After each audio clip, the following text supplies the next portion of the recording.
Assalamualaikum warahmatullahi wabarakatuh.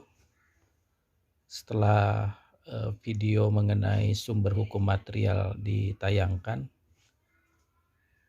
kemudian saya buka email, ada pertanyaan sudah tergambar karena memang umumnya kalau membaca buku-buku pengantar ilmu hukum itu selalu soal sumber hukum material ini dibahas.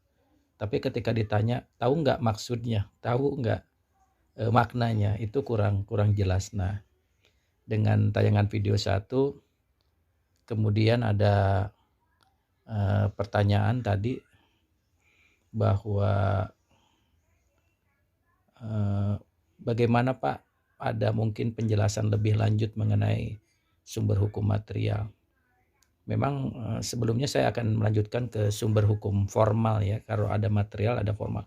Jadi saudara-saudara sekalian, di dalam penstudian ilmu hukum ini kita banyak ditemukan nomenklatur ya, material dan formal gitu, tapi punya makna-makna yang memang harus kita kuasai.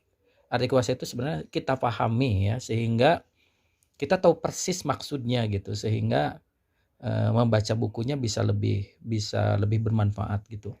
Namun sayangnya buku-buku itu tidak bisa menjelaskan dengan adequate gitu istilah saya, sehingga video ini akan membantu. Nah, kaitkan dengan sumber hukum material. Jadi kemarin saya sudah menggunakan satu istilah ya, bahwa sumber hukum material itu semacam bahan mentah gitu ya. Jadi kalau bahan mentah itu saudara bisa bayangkan beli batagor gitu. Kalau di tempat saya bakso tahu goreng batagor, itu bahan mentahnya itu kan ada ikan tenggiri, ada terigu, ada tahu. Nah, ini masih pencar-pencar gitu. Masih bentuknya itu masih terigu, tahu, ikan tenggiri gitu. Nah,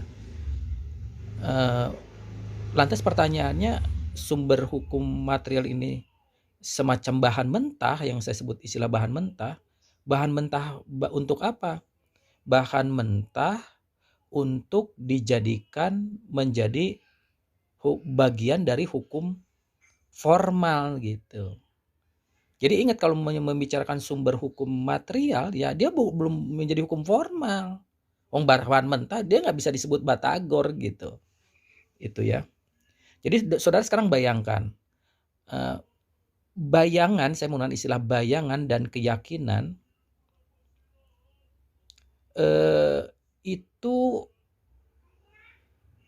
akan dimasukkan, yang baru bayangan ya, bahan mentah tadi, baru dimasukkan ke dalam hukum bila si bahan-bahan ini diberi bentuk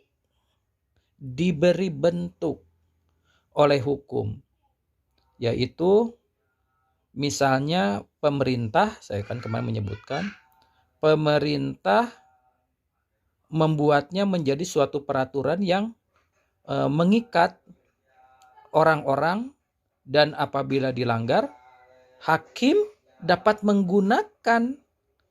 menggunakannya sebagai dasar untuk mengeluarkan vonisnya atau keputusannya. Gitu, itu yang penting ya. Jadi dengan demikian, saudara harus bisa memahami bahwa ada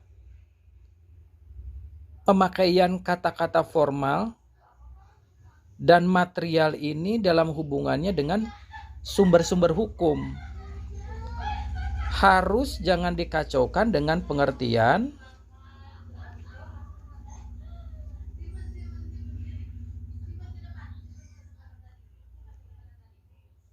hukum yang formal.